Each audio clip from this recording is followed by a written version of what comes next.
Hey everybody, it's Mr. Marvin. In this video, I'm going to give you some specific feedback on your synthesis essay final drafts. So as of this video going up, probably somewhere between Friday and Sunday, you should have received your synthesis paper final draft back from me.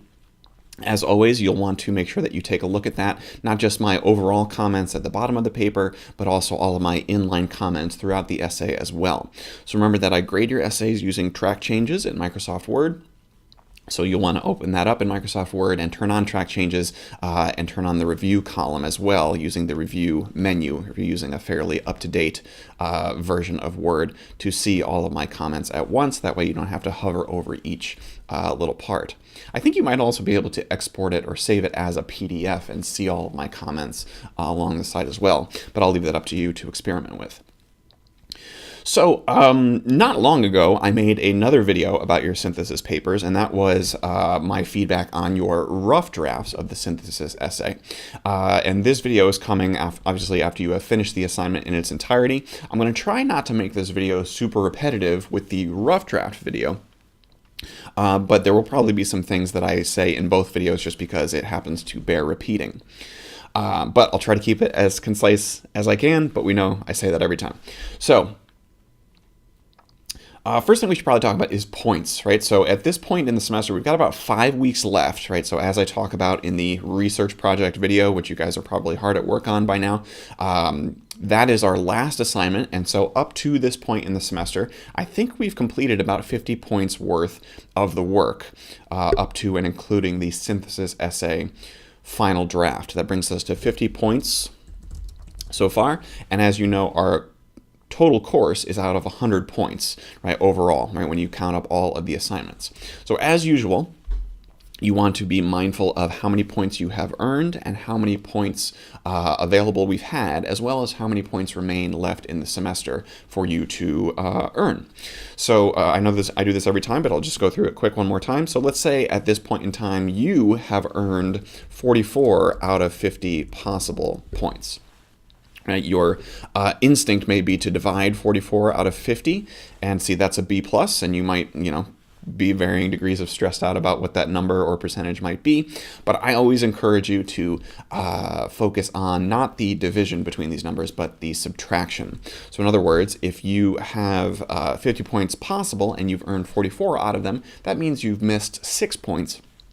And so your new ceiling is 100 minus 6, which means your new highest possible grade is a 94, which is still really good. You just have to make sure that you do well on all future assignments. And mostly that consists of the research project, the annotated bibliography, the background report, and the position paper, as well as the last 2 discussion boards, I think 6 and 7, that we're going to do in anticipation of those, of that assignment. So that's how you should be thinking of your points at this point in time. I should say at this point also that you may, and this isn't just about our course either, this is for any course at the college, you may withdraw from any class at the college up to 1 week before the end of the semester. So I think that's May 10th this semester. And if you withdraw from a course, that means you get a W. W doesn't affect your GPA, but obviously you won't get credit for completing the course, so you'll probably have to retake it, especially since English 101 is required for so many other things. But that might be less damaging to your GPA than getting an F or a D or whatever. But if you have to retake it anyway, because if you get a low grade or something that you're not happy with, it can kind of have a similar outcome. So all that is to say, I'm not telling any of you to withdraw. I think most of you are doing just a fine job. But do make sure you talk to financial aid. Make sure you talk to your advisor before you make any decisions about withdrawing from any of your courses. Obviously, when you withdraw from a course, you stop learning anything, right? So sometimes it's useful to stay in the course, even if you don't think you're going to do well, to learn as much as possible as you can during the semester and then withdraw at the end. That way you won't lose any of your financial aid, and that way you still get as much as you can out of the course before you retake it in a future semester. Yeah, so what else? This was a 15-point essay, so 3 equal categories as usual: content, style, and formatting. This was a scale of 1 to 5 for each of those categories as per usual. I want to remind everybody about the importance of following directions.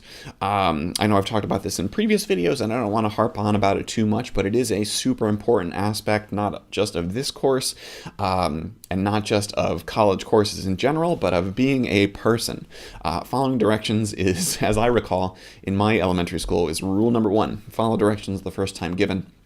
And I think I've said before that one of my personal philosophies is that one of the best ways to be a good, strong student is to only allow yourself to need to be told something once. So if somebody gives you advice, try it this way instead of that way, or this is a mistake, you should do it this way instead, make sure they don't have to tell you that again. And if you can just, make 1 or 2 or 3 of those improvements or adjustments, over time, little by little, you'll just get a little bit better each time. And eventually there will be fewer and fewer things that people need to correct, so to speak, correct you on. So along those lines, I just want to point out a couple of things. First is that I want to remind you about the MLA formatting guide. So I think this is probably much better than the first essay, so that's good. But just a reminder, this is available in the course resources area. This is all about how to format your paper in MLA style, how to double space it, what your margins should be, how to do your works cited page, etc. But pay particular attention to page 2, because this is what your paper should look like if you follow all of the formatting instructions on the first page. And when you look at this, it's really easy to see like when your spacing is messed up, or where you have extra spaces, or if something is misaligned, or what have you. All right, so again, trying to make these things as easy as possible for you guys to try to make these instructions as easy as possible for you guys to follow. Obviously, if you have any questions about it, you can always let me know. I know that formatting and things like that don't seem like a big deal. But really, it's just, it's about your reputation. Do you follow directions? Do you read the instructions? Do you follow them closely? I don't think you guys are reading my instructions and saying like, well, I'm just not going to do that. I think it's more likely that you just weren't aware of the instructions in the first place. But that's why I make these videos, to try to make you aware. And if you still ignore the instructions, well, then I guess that's your choice. So a couple little things that do keep coming up. The first is file naming, with naming your files. I ask that you name them in a certain way. Usually it's last name, first name, hyphen, synthesis as a final draft, or whatever. Still getting a few essays that just don't follow those instructions at all.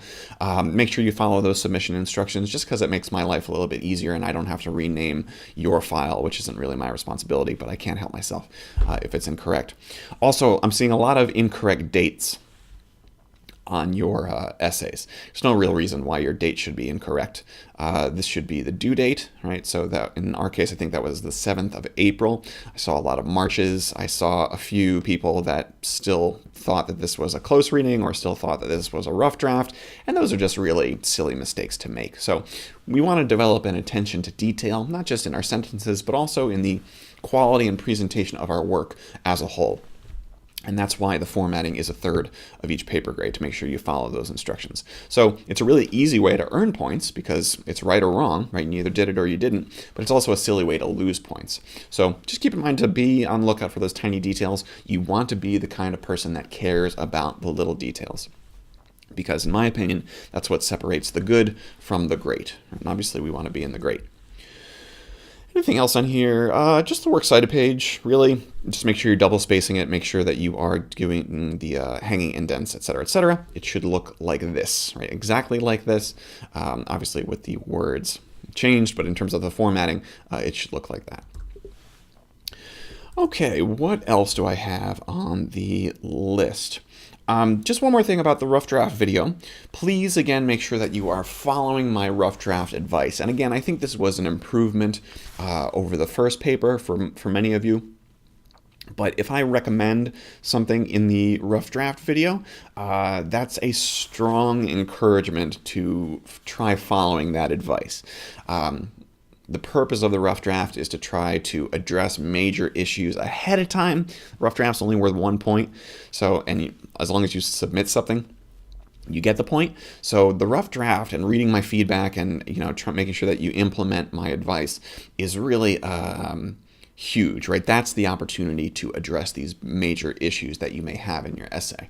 And if you don't follow those things, then obviously that's going to have consequences when it comes to the final draft, right, if those issues are still around.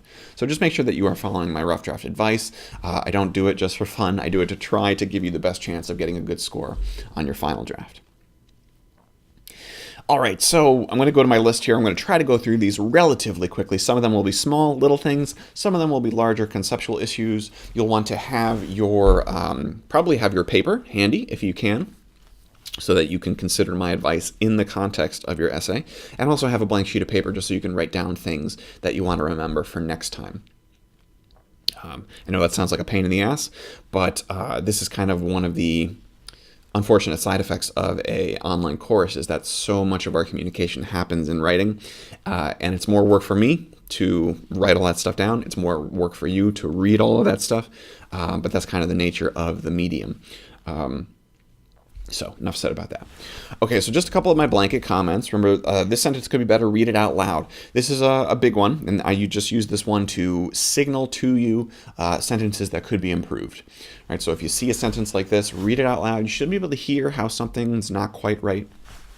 Something isn't quite as smooth or clear as it could be, and hopefully that'll help you figure out how to address it. And if you can't figure it out, by all means, send me the sentence, and I'll just take a look at it and let you know what was the problem. I used to call these sentences awkward sentences, but I felt like awkward was a little bit mean. So a sentence that is highlighted like that is a sentence that has more potential. It could be better. The more of those you see in your paper, it tends to indicate a lower style score, which, remember, refers to the grammatical sentence level stuff of your essay. The reason that I have the assignment sheet open here is just to reiterate, speaking of the rough draft video, one thing, and again, most of you, I think, took my advice from the rough draft video and implemented it, and I think your papers were stronger for it, so that's good. But one of the big things that I addressed in the rough draft synthesis video is I cautioned against interpreting the assignment sheet as, it says your synthesis essay should do the following: present an original thesis, introduce the authors, summarize the article's main ideas, etc., etc. And I cautioned in the rough draft video to be careful of interpreting this as I want you to have 5 paragraphs and do 1 paragraph for each of these bullets. That is not what I meant. What I meant was that over the course of your essay, you should be doing the following things. And again, many of you did this quite well. But the reason that I cautioned against that in the rough draft feedback video, without repeating the whole lesson, is that if you just said, okay, I'm going to do 1 paragraph for each of these things, then the paper is not going to feel as cohesive as it could. Because, for example, many of you had a good introduction with a strong thesis statement, but then many of us, in our second paragraph, we said, Joe Schmo is an author from such and such, and he wrote an article about this and that, and he has his PhD from so-and-so, and he writes about all these different things.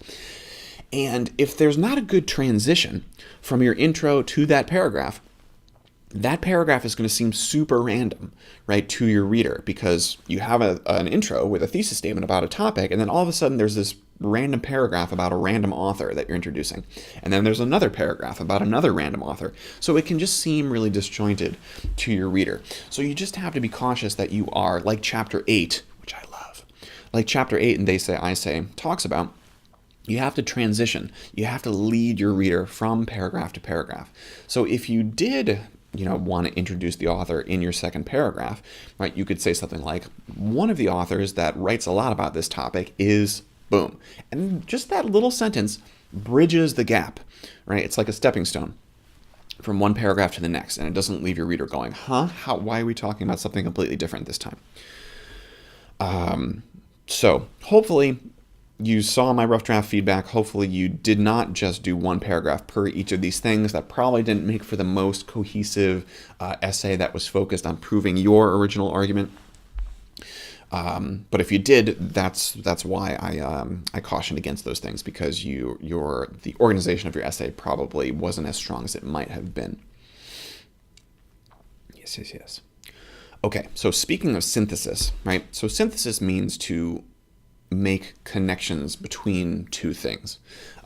So there was still the occasional hang up that I usually see with this paper, which is that, just quoting the 2 articles separately without really explaining how their ideas relate. And that's a start. It's definitely more complex than the stuff that we did in the first paper, because that was only one source that you were worried about.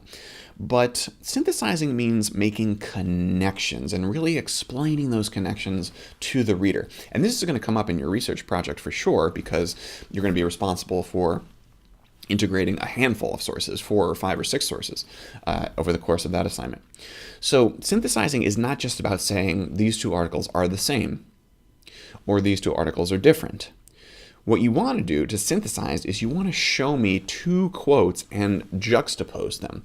To juxtapose means to put them side by side and to explain the differences or the similarities or how they build off of each other. That's really what we're looking for. That is the high-level synthesis. And again, some of you did a great job with that, and it was really impressive. But we can all continue to work on that, right? It's not just about saying that they're the same. It's about showing me, here's author A's idea, and here's author B's idea, and explaining how they relate to each other, but also what you think we, your readers, should think about it.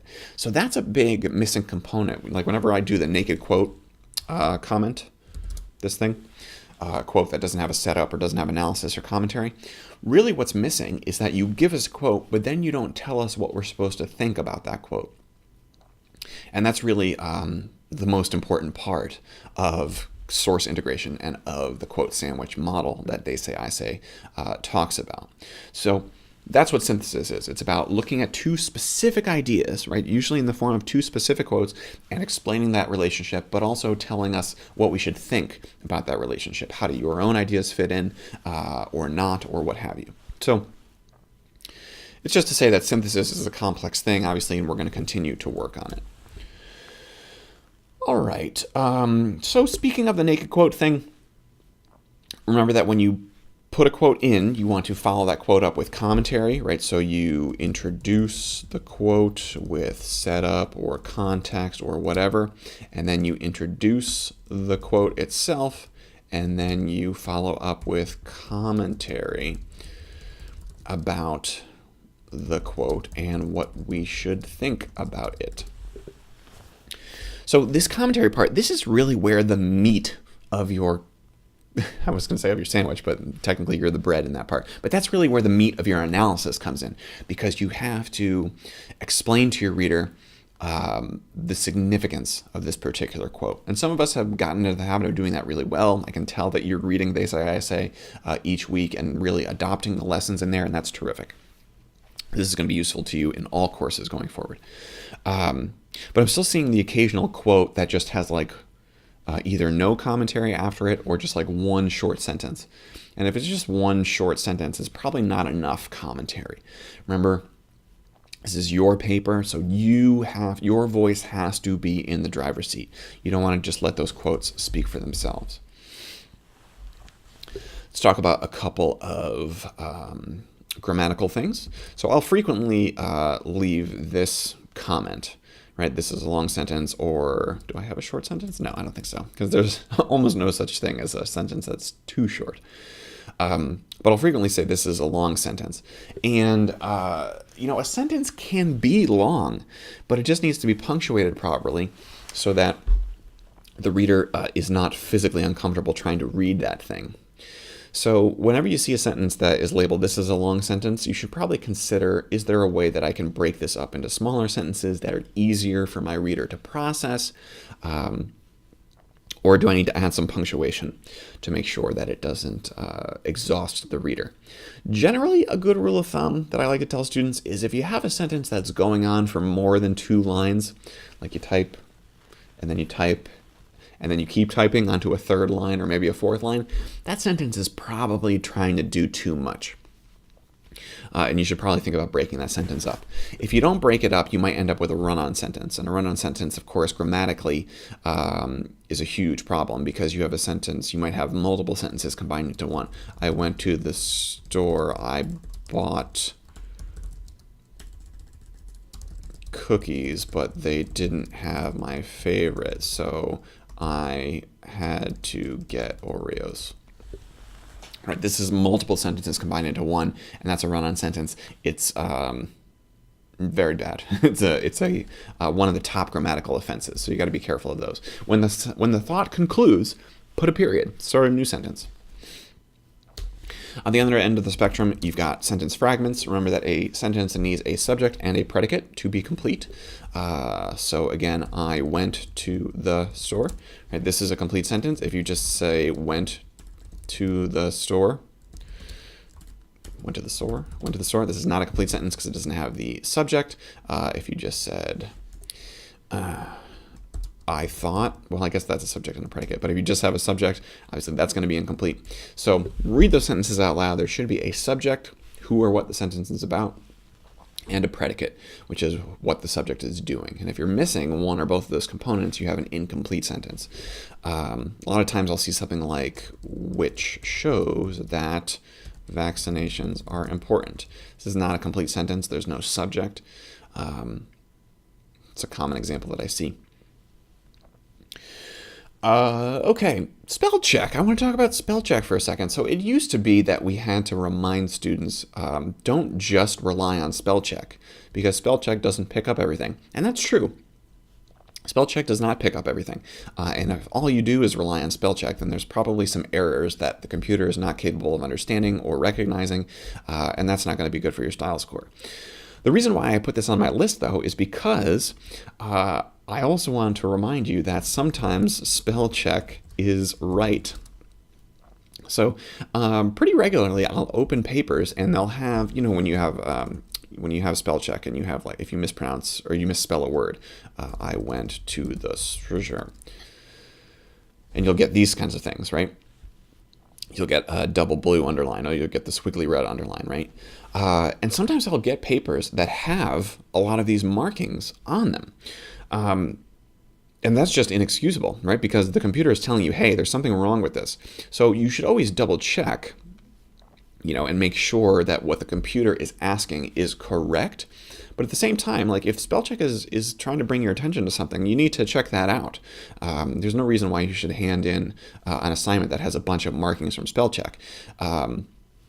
When you get those markings, it's your responsibility as the human to go through and make sure that you correct those errors, or ignore them if you don't agree with what spell check is saying, right? So just be mindful of that. Spell check is something that you have to be careful about relying on too heavily, but at the same time, it is there to help you. So if you notice any of those things, do try to address them.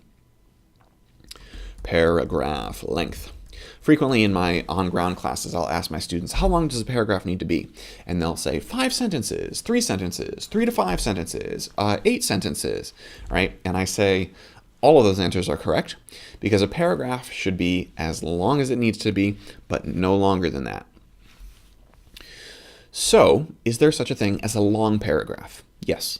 Is there such a thing as a short paragraph? Yes. The question is not whether the paragraph is long or short. The question is whether the paragraph is too long or too short.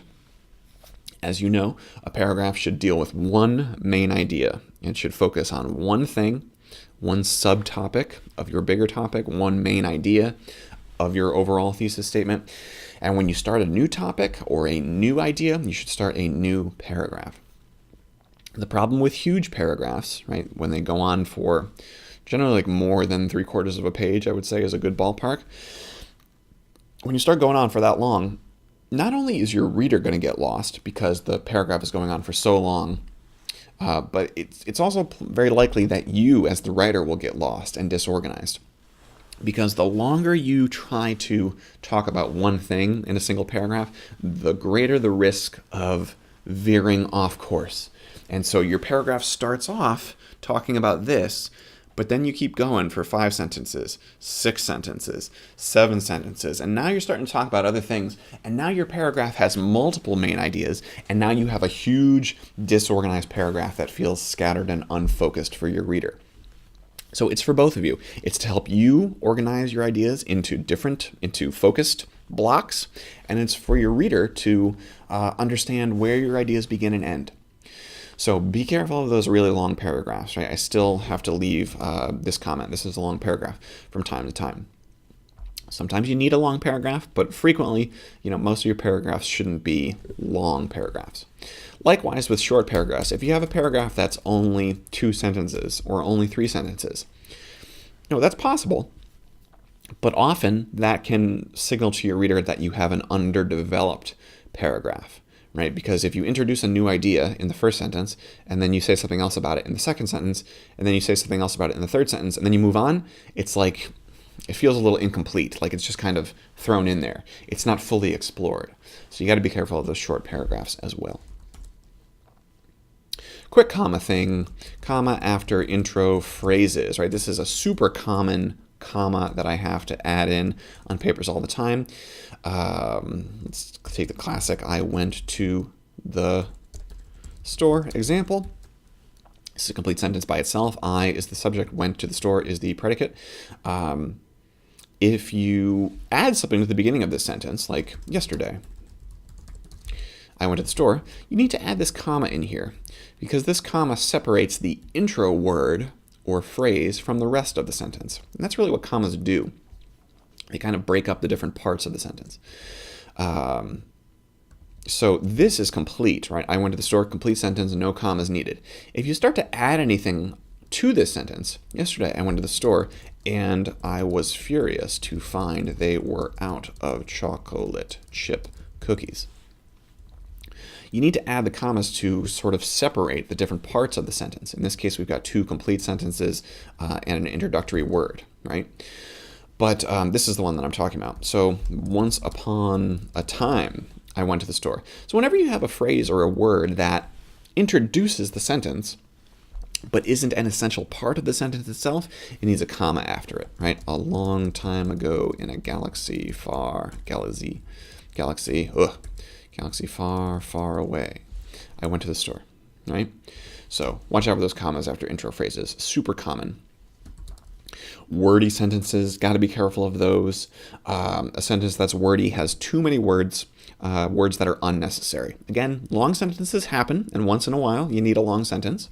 And it's good to vary your sentence length, right? So you have some short sentences, you have some longer sentences, most of your sentences fall somewhere in between.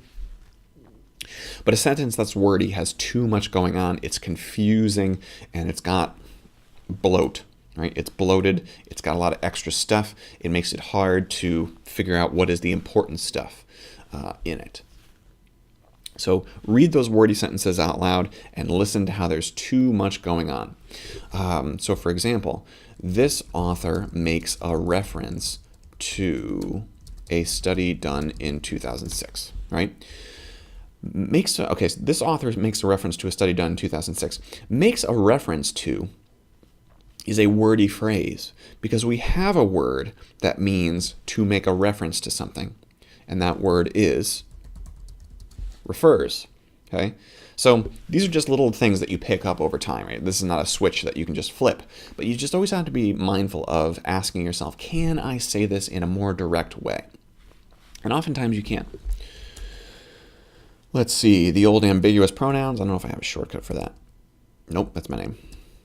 Ambiguous pronouns, right? So when you have this or it, right, it shows that this is important because, right, your reader's going to say, what is important? What are you talking about? And they're going to have to go back and try to figure out what the this refers to. You don't want to make them do that. So you have to clarify, right? This statistic is important because, right? Or Smith's idea shows that, right? You just got to make sure that you're identifying what this refers to or what it refers to. Frequently, I'll do this. What is this, right? Or what is it? And that's an ambiguous pronoun situation. It's not clear what the this means. This what? Okay, it what? What are you talking about? First person. You know what first person is. I think, I feel, I believe, in my opinion, etc., etc. And I know I'm repeating myself here, but this is a common one that we just got to keep hammering on, right, to make sure we get it. I used to caution my students to never use the first person because in a class like this, generally speaking, 9 out of 10 times you can not use the first person and your writing will be stronger for it. And in large part, I really still think that a lot of the time. But I do agree with they say, I say in that first person is a tool, right? And it's a very easy and effective way to distinguish between what they say and what you say. But at the same time, if you turn the page in that part of the book, it does say that doesn't mean that every sentence should be a first-person sentence. So students love to write this way because it's really easy to just tell us what you think. So what I've started doing is starting to ask, is this use of the first person necessary, right, to getting your point across? So if you say, I believe that we need stricter gun control laws. Okay.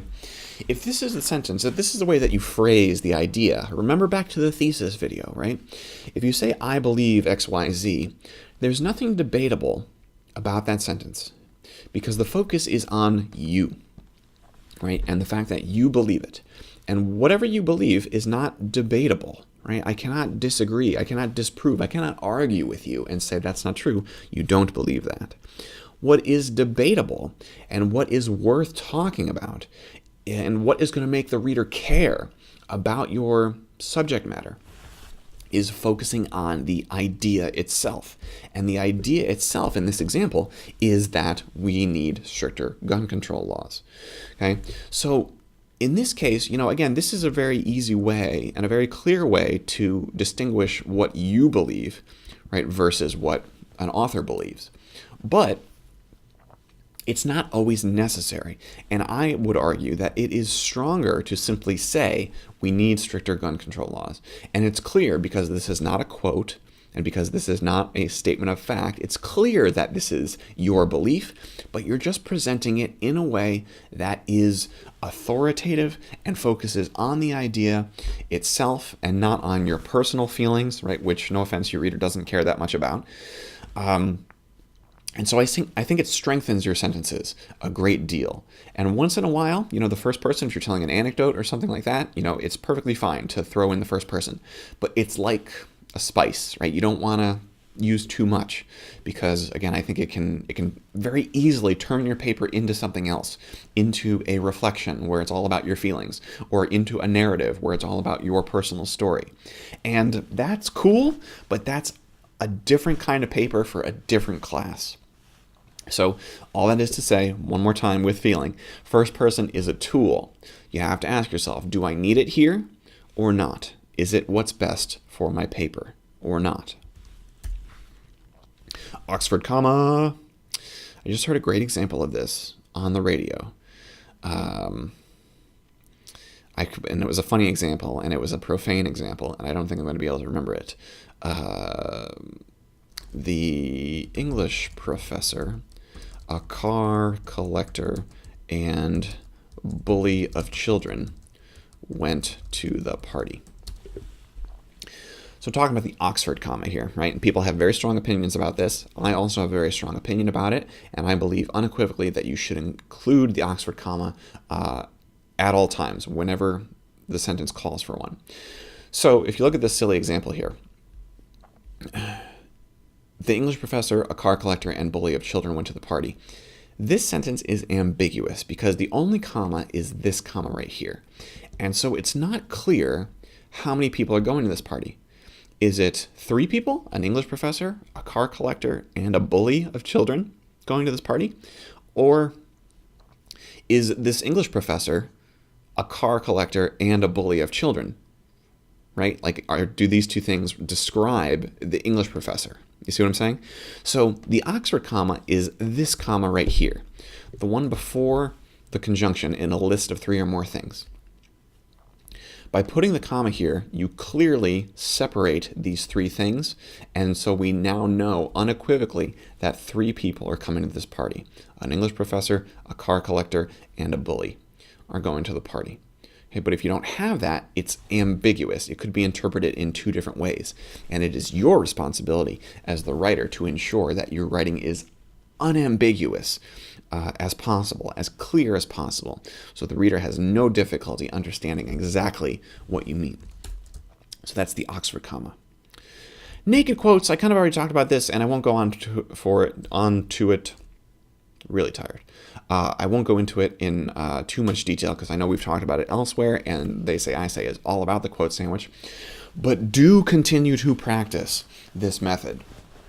It is not very difficult, I don't think, and once you get the habit down, it will serve you in every course, I think I still use the quote sandwich model when I'm writing things, and I don't have to write papers for my classes. But just knowing how to introduce somebody else's idea and then how to respond to that idea and tell your reader what they should think about it is invaluable. And some of you, I can tell you've read the book and you get it and you're doing it, and your papers are much stronger as a result. Some of us have chosen or are still struggling to implement this model. And I will continue to help with that, but I just want to underscore the value of learning this method. It's not the only way, of course, but it is a way that tends to work just about all of the time. And so once you master that, then you can bend and break the rules and do it other ways and stuff.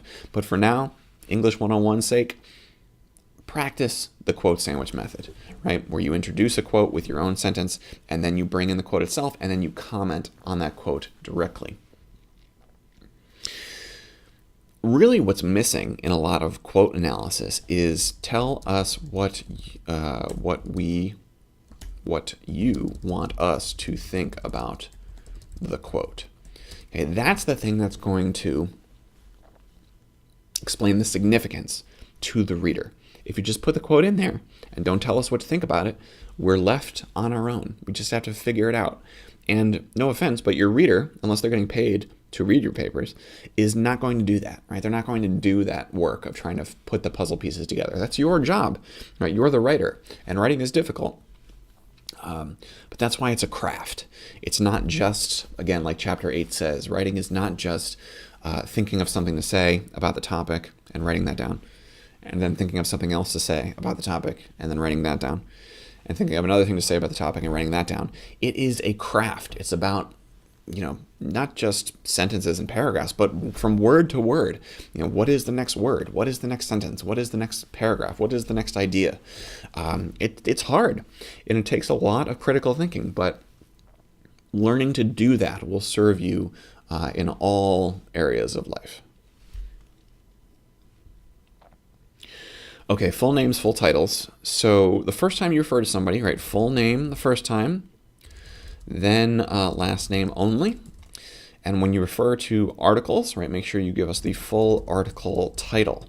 Okay, don't just refer to the first article is about such and such. You got to tell us what it's called. Okay. Classic question. So what? Who cares, right? So much of my commentary on student papers, whether it's in literature classes or composition classes or other technical writing classes, so much of my commentary comes down to these two questions. And the book talks about both of them. I think it was just a recent chapter 7, maybe. So what? Who cares? This is where the hard work of being the writer comes into play, because it's not just saying things. It's saying things, but then explaining why that stuff matters. And this is where the hard work of being the writer, being the person who is arguing the thesis statement, that's where it comes into play. And when you leave this stuff out, the paper loses a lot of or most of its value, right? It's just not worth reading if the effort to explain why it matters and who should care about it isn't there. So if you can always get in the habit of asking yourself, when you make a point or when you analyze something or when you synthesize something, always ask yourself, so what? Who cares? And if you always try to address those things, your papers will be a lot more substantive. There'll be a lot more substance to them, and they'll be a lot more valuable for your reader's time. I know this was a paper where you had to find 2 articles and synthesize them and use them to support your own original argument, but we want to ensure that, again, the papers are valuable to people. Even if I always tell my students, imagine that somebody just found your paper in the hallway and they picked it up and started reading it. Do you make them care about what they're reading or not? So the reason why I bring this up is because you don't have to do the whole, and I saw this in quite a few papers, especially in the introduction or in the first few paragraphs. The 2 articles that I chose are, you don't need to do this. Okay, this is like a specific explanation that alludes to the instructions of the assignment and our class and what I asked you to do. I asked you to choose 2 articles. But for an outside reader, again, imagine somebody finds your paper in the hallway. You don't need to say the 2 articles that I chose, right? Or I found 2 articles that, you don't need to do that, right? You don't need to tell us the story of having to find 2 articles. Just bring those articles in and, again, focus on the idea, the topic, the issue, the thesis, not about the fact that you found an article on the internet. Quick grammatical thing, I slept in, which caused me to miss the bus, which has 1 S. The deer that jumped in front of my car almost made me get into an accident. So when you have which, you're going to put a comma before that. I slept in, which caused me to miss the bus. When you have that, you don't need a comma, because it reads straight through. The deer that jumped in front of my car, right, almost made me get into an accident. So, delete this first one. So you can write the sentence 2 different ways. The deer that jumped in front of my car almost made me get into an accident. Or the deer, comma, which jumped in front of my car almost made me get into an accident. So in this case, it reads a little bit more slowly, because you have this embedded clause that's inessential to the rest of the sentence, right? It's extra information. We put extra commas around it. You could read the sentence without it. The deer almost made me get into an accident. But this gives your reader more information. So, comma before which, no comma with that. Semicolons, I don't want to go into too much detail about semicolons just because they're pretty complex. And the great thing about a semicolon is that you never have to use one. You can always just put a period or a comma with a conjunction. The thing that I do want to caution about, though, is that a semicolon has to have 2 complete sentences on both sides. So if you say, I stayed up late grading papers, which has made me feel really tired today. I stayed up late grading papers is a complete sentence, but which has made me feel really tired today is not a complete sentence. So the semicolon is not appropriate here. Okay, so don't convince the semicolon with a colon. I'm bringing the following to the meeting: snacks, napkins, drinks. Right, colon is used to introduce a list.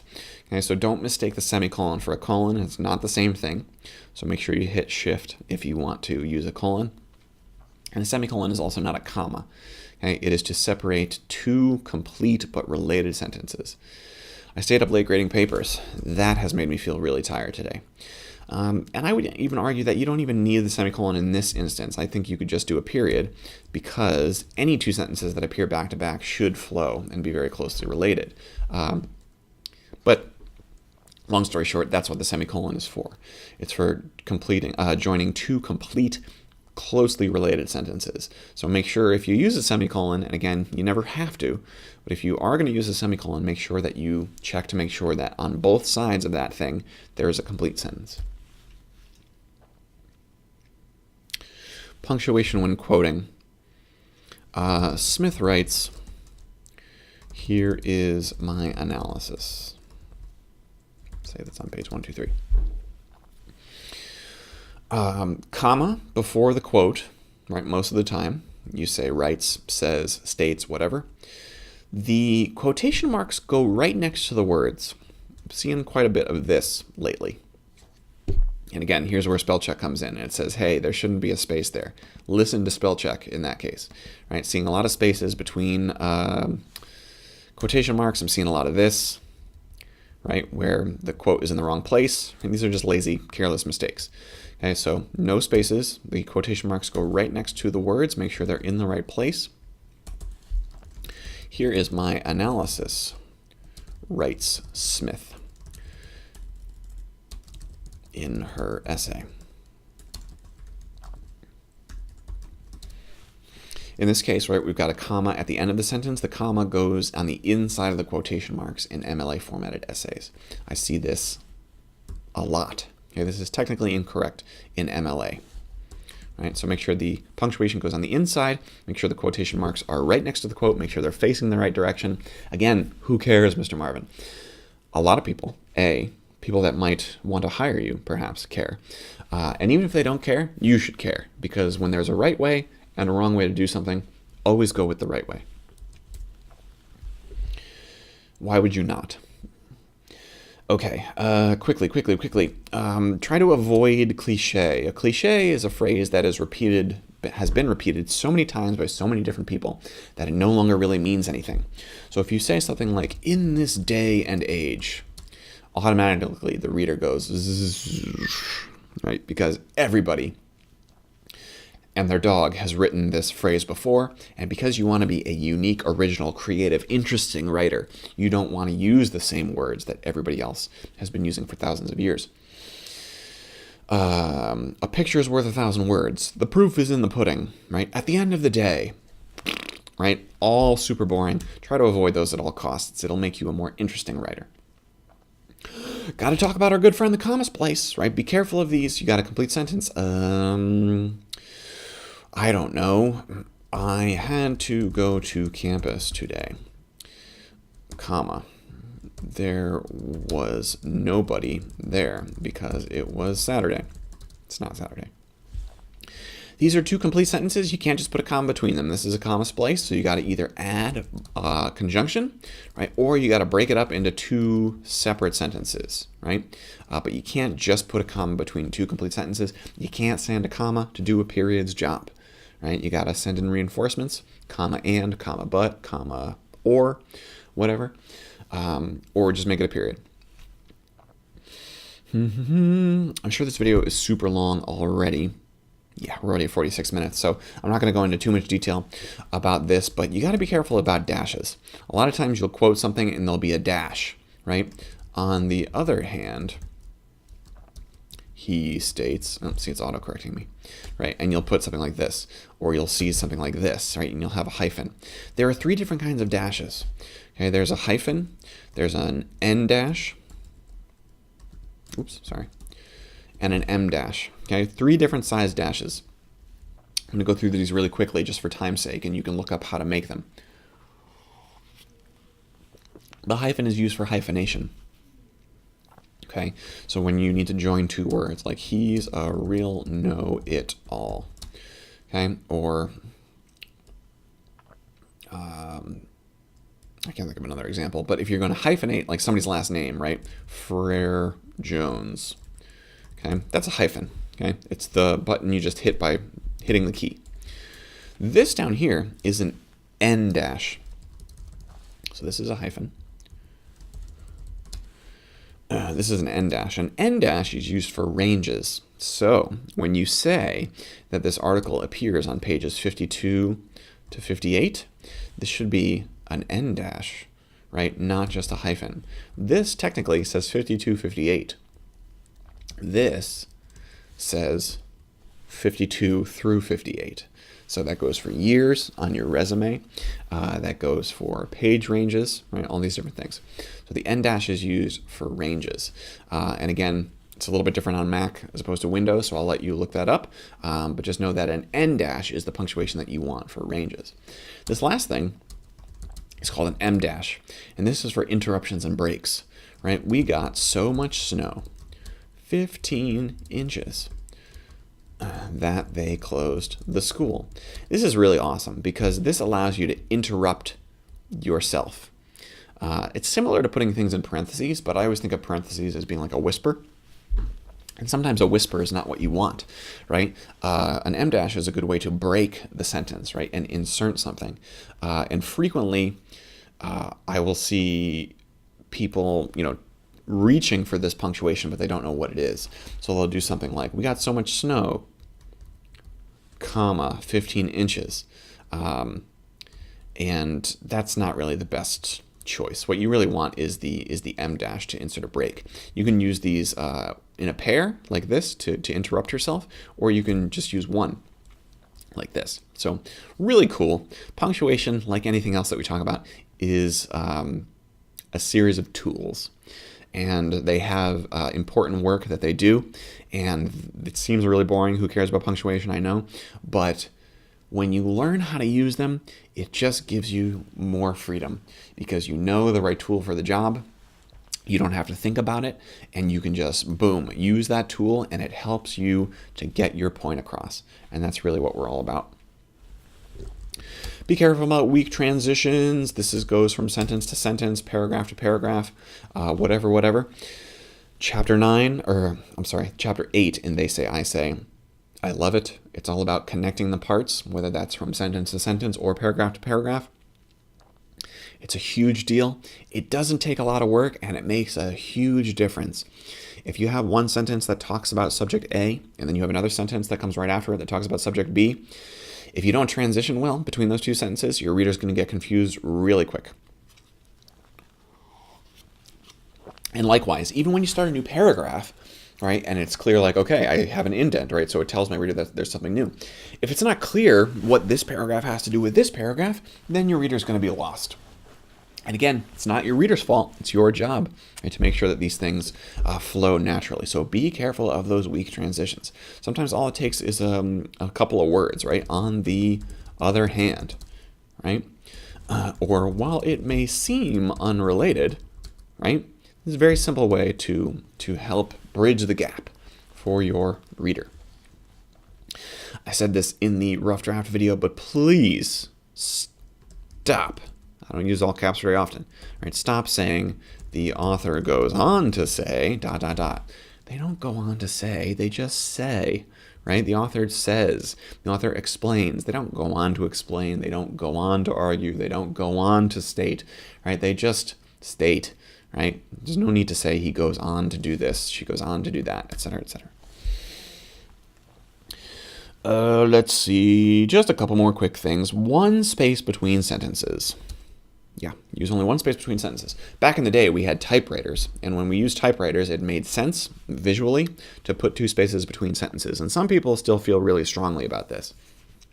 But because we have computers now, you do not need to put two spaces between sentences. There should only be one space. It makes the document more readable for reasons that I won't bore you with, but you can look up one space between sentences and find all the evidence you need about why that is the correct method. Oh, let's see. Two more things left here. Authors in the intro. Should have said this at the beginning when we were talking about the assignment itself, but I talked about this in the rough draft video. Your paper should start with your voice. Your paper should end with your voice. Your paragraphs should start with your own main ideas. Your paragraphs should end with a reassertion of those main ideas. Quotes are other people's ideas, and those things should be deployed deliberately, tactically, when you need them to back up your own ideas. So, when you start a paper and you immediately bring in one author or two authors, you're kind of letting other people take the stage. You're letting them steal the spotlight from you. Save the authors for when you need them, right? They're at your disposal. You are in control because this is your paper about your ideas and your argument. Keep those authors in your back pocket, and then when you need them, say, all right, authors, now's your chance to shine, and then you bring them out.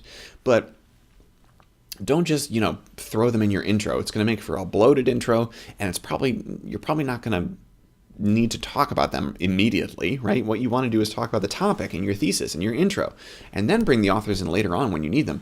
But you don't really need to stuff them in your intro right off the bat, even in a synthesis essay where you're using articles to prove your point. But like I said, this paper was not a paper about two articles. This was a paper that uses two articles, synthesizes two articles to support your point. And the same goes for putting quotes at the beginning of your paragraphs.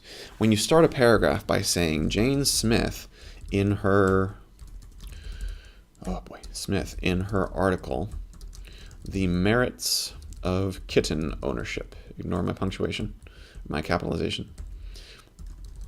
writes, kittens rule, page 1, 2, 3.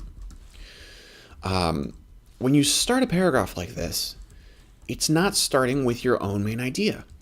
And that's what, I don't need to save this, and that's not what your paragraph should start with. It should start with your own main idea, right? Your own point that you want to make. When you start a sentence, a paragraph with a quote, you're starting with somebody else's idea. And now it's like your paper is out of your hands, because now you've just got this person who's just kind of elbowed their way in and it's like, hey, here's a quote. And then you just spend the rest of the paragraph reacting to that quote, and you lose control of your paper. You're guiding this thing. You're crafting the essay sentence by sentence, word by word, paragraph by paragraph. So be careful of starting your paragraphs with quotes. Be careful of introducing your authors immediately right out of the gate. I know when you're starting a new paragraph or starting a new paper, you're struggling to come up with things to say, and so it's really easy to just say, well, let me talk about the authors for a few sentences. That'll fill up some words. But it's not the best strategy. So there we go. Be careful about starting paragraphs with quotes. Paragraphs should start with one of your own main ideas. Those ideas support your thesis statement. When you start with a quote, you are ceding your paragraph to somebody else's main idea. That means you're yielding, right? You're saying, come on in, right? Take over my paragraph. You're just reacting rather than leading the argument. Okay? Something I've been really focusing on in recent semesters, and I think it makes a big difference in the quality of your paragraphs and your organization. Okay, so this video, of course, was super long, and I, as you may or may not be able to tell, am super tired from trying to grade papers in 4 of my classes this week. So I apologize if I'm a little bit off the rails, but hopefully you found something useful in this video. I know a lot of it is stuff that we have talked about in previous videos, but the reason why it made it on the list is because I'm still seeing issues, and it is my job to keep saying things until we all get it, right? So if you have any questions about anything I said in this video or anything I did not say in the video, please, by all means, post in course questions. I'd be happy to address them. And I think that covers it. So I hope you're having a good weekend. Really, we've got about 5 weeks left in the semester. All 5 of those weeks are going to be dedicated to the research project. It's our grand finale. It's our last hurrah. So put your best effort into it, and I look forward to continuing to work with you and finishing up our course strong. So I will see you guys online.